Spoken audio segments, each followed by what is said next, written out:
ನಾನು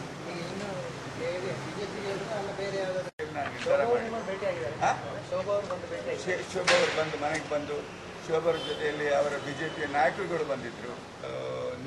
ನಿಮ್ಮ ನಾಯಕತ್ವ ನಮಗೆ ನಾನು ನಿರ್ಧಾರ ಮಾಡ್ತೇನೆ. ಈಗ 26ಕ್ಕೆ ಯಡಿಯೂರಪ್ಪನವರು ಸಹ ಬರ್ತಾರೆ ಮನೆಗೆ.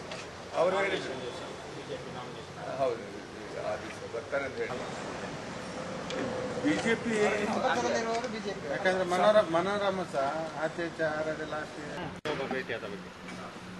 ಈಗ JDS ಪಕ್ಷದ ಬಗ್ಗೆ ನನಗೆ ಅಪಾರವಾದಂಥ ಗೌರವ ಇತ್ತು. ನಾನು ಇಲೆಕ್ಷನ್ ಕಂಟೆಸ್ಟ್ ಮಾಡೋ ಮುಂಚೆ ಕುಮಾರಸ್ವಾಮಿ, ದೇವೇಗೌಡರು ನನ್ನ ಹತ್ರ ಮಾತಾಡಿಕೊಂಡು ನಾನು ಇಲೆಕ್ಷನ್ ನಿಂತಿದ್ದೆ.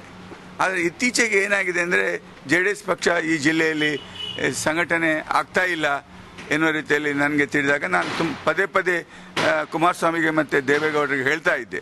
ಮೊನ್ನೆ ಇತ್ತೀಚೆಗೆ ನಮ್ಮ ಮನೆಗೆ ದೇವೇಗೌಡರು ಬಂದಾಗ ನಾನು ಹೇಳಿದೆ, ಸರ್ ಇಲ್ಲಿ ಸಂಘಟನೆ ಆಗ್ತಾ ಇಲ್ಲ, ಏನಾದರೂ ವ್ಯವಸ್ಥೆ ಮಾಡಿ ಅಂತ ಹೇಳಿದಾಗ ಭಾಳ ಬೇಸರದಿಂದ ನಾನು ಹೇಳಿದ್ದೆ. ಸೊ ನನ್ನ ಒಂದು ದೃಷ್ಟಿ ಏನೆಂದರೆ ಉಡುಪಿ ಜಿಲ್ಲೆಯಲ್ಲಿ ಇವಾಗ JDS ಸಂಘಟನೆ ಏನೂ ಇಲ್ಲ. ಈಗ ನಾಳ್ದು ಲೋಕಸಭಾ ಚುನಾವಣೆ ಬರ್ತದೆ, ಅಭ್ಯರ್ಥಿ ಸಿಲೆಕ್ಟ್ ಮಾಡಿದ್ದಾರೆ. ಅದರ ಬಗ್ಗೆ ಸಹ ಯಾರ ಗಮನಕ್ಕೆ ಬಂದಿದೆ? ನನ್ನ ಗಮನ ಅಂತೂ ತರಲೇ ಇಲ್ಲ. ಯಾರು ಜಿಲ್ಲಾ ನಾಯಕರು ಇರ್ಬೋದು, ರಾಜ್ಯದ ನಾಯಕರು ಇರ್ಬೋದು.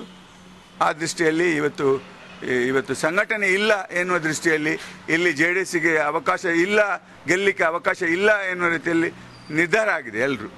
ಸೊ ನಾನು ನನ್ನ ಕಾರ್ಯಕರ್ತರ ಜೊತೆಯಲ್ಲಿ ನಾನು ಭಾಳಷ್ಟು ಮಾತಾಡಿದ್ದೇನೆ. ಹೇಗೆ ಮಾಡಬೇಕು, ಏನು ಮಾಡಬೇಕು, 3 ಸುತ್ತು 4 ಸುತ್ತು ನಾನು ಚರ್ಚೆ ಮಾಡಿದ್ದೇನೆ.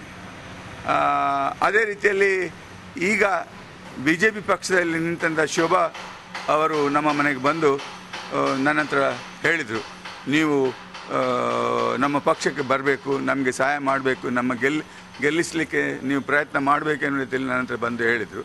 ನಾನು ಹೇಳಿದೆ, ನಾನು ಆಲೋಚನೆ ಮಾಡಲಿಲ್ಲ. ನಮ್ಮ ಕಾರ್ಯಕರ್ತರ ಜೊತೆಯಲ್ಲಿ ಚರ್ಚೆ ಮಾಡಿ ನನಗೆ ಒಂದು 4-5 ದಿವಸದ ನಂತರ ನಾನು ನಿಮಗೆ ರಿಪ್ಲೈ ಕೊಡ್ತೇನೆ ಅನ್ನೋ ರೀತಿಯಲ್ಲಿ ನಾನು ಹೇಳಿದ್ದೇನೆ. ಅದೇ ರೀತಿಯಲ್ಲಿ 2 ದಿವಸದ ಹಿಂದೆ ಯಡಿಯೂರಪ್ಪನವರು ನನಗೆ ಫೋನ್ ಮಾಡಿ ಹೇಳಿದರು, ನೋಡಿ ವಸಂತ ಸಾಲೇನ್ ಅವರೇ, ನಾನು ಮತ್ತು ನೀವು ಒಟ್ಟಿಗೆ 83ಯಲ್ಲಿ ವಿಧಾನಸಭೆ ಹೋದವರು. ಆ ದೃಷ್ಟಿಯಲ್ಲಿ ನಿಮ್ಮ ಬಗ್ಗೆ ನನಗೆ ಅಪಾರವಾದಂಥ ಗೌರವ ಇದೆ. ನೀವು ನಮಗೆ ಬೇಕು, ನಮ್ಮ ಪಕ್ಷಕ್ಕೆ ನೀವು ಸೇರಬೇಕು ಅನ್ನೋ ರೀತಿಯಲ್ಲಿ ಹೇಳಿದಾಗ ನಾನು ಅವರಿಗೆ ಸಹ ಅದೇ ಹೇಳಿದೆ, ಸರ್ ನಾನು ಥಿಂಕ್ ಮಾಡ್ತೇನೆ, ಡಿಸೈಡ್ ಮಾಡ್ತೇನೆ, ನಮ್ಮ ಕಾರ್ಯಕರ್ತರ ಜೊತೆಲಿ ಚರ್ಚೆ ಮಾಡ್ತೇನೆ, ಆಮೇಲೆ ಒಂದು 4-5 ದಿವಸ ನಂತರ ನಾನು ನಿಮಗೆ ಸರಿಯಾದಂಥ ಮಾಹಿತಿ ಕೊಡ್ತೇನೆ ಅನ್ನೋ ರೀತಿಯಲ್ಲಿ ಹೇಳಿದಾಗ ಮತ್ತೆ ಅವರು ಹೇಳಿದ್ರು, 26ನೇ ತಾರೀಕಿಗೆ ಬೆಳಗ್ಗೆ ನಾನು ನಿಮ್ಮ ಮನೆಗೆ ಬರ್ತೇನೆ, ನಾವು ಚರ್ಚೆ ಮಾಡೋಣ ಅಂತ ಹೇಳಿದರು. ನಾನು ಭಾಳ ಸಂತೋಷದಿಂದ ಅದನ್ನು ಸ್ವೀಕಾರ ಮಾಡಿದೆ.